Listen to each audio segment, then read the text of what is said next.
Ms. Patricia Oy, Chairperson, Pacific Women in Maritime Association, PACWIMA.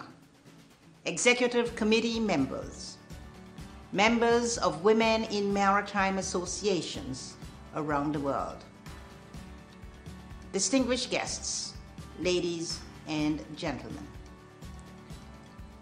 I am honored to send this video message as President of the World Maritime University to congratulate the efforts and the initiatives made by the Pacific Women in Maritime Association, PACWIMA, to call for unity among women in the maritime sector and to celebrate the Day for Women in Maritime 2020.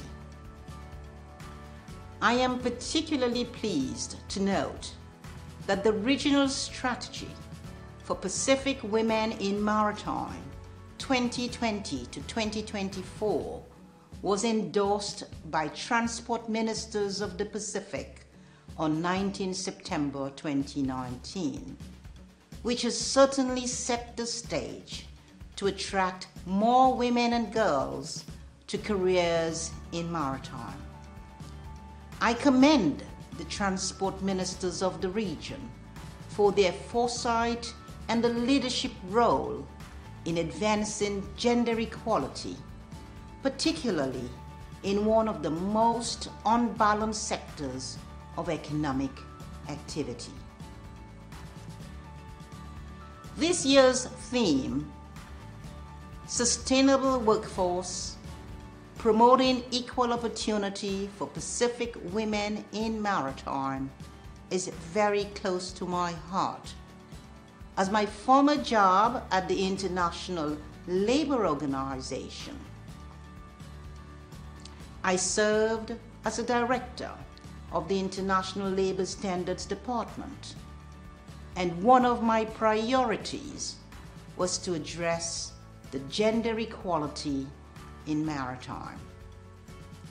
I had a unique opportunity to substantively address gender equality in maritime when I led the entire process over a period of 6 years to consolidate 68 international maritime labor instruments adopted by the ILO since 1920.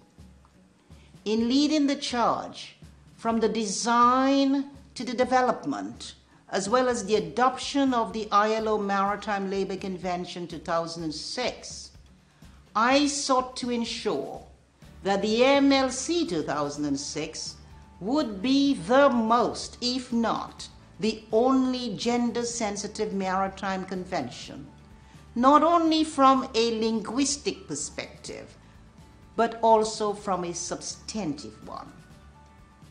Just 3 examples to illustrate.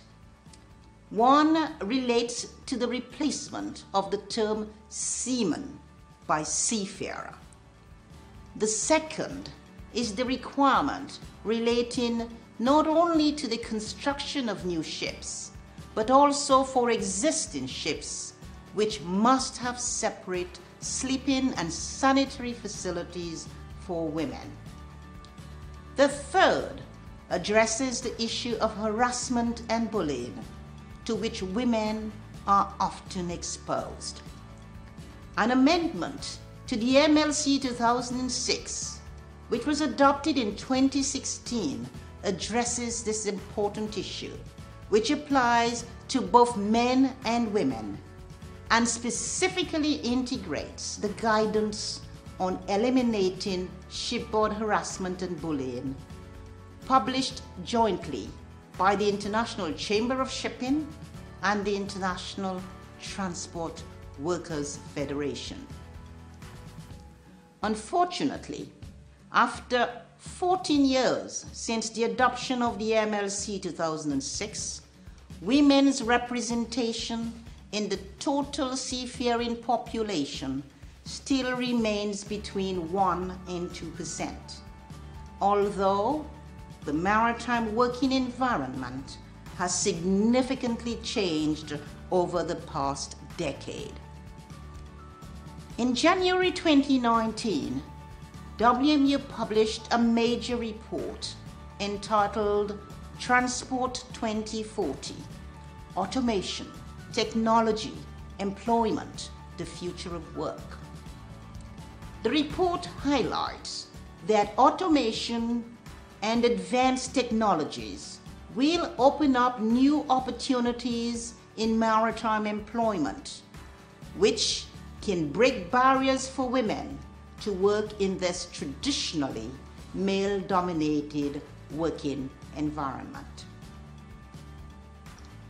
To keep up the change and to provide sustainable solutions to the maritime industry, we need to see more women working in maritime and the oceans environment.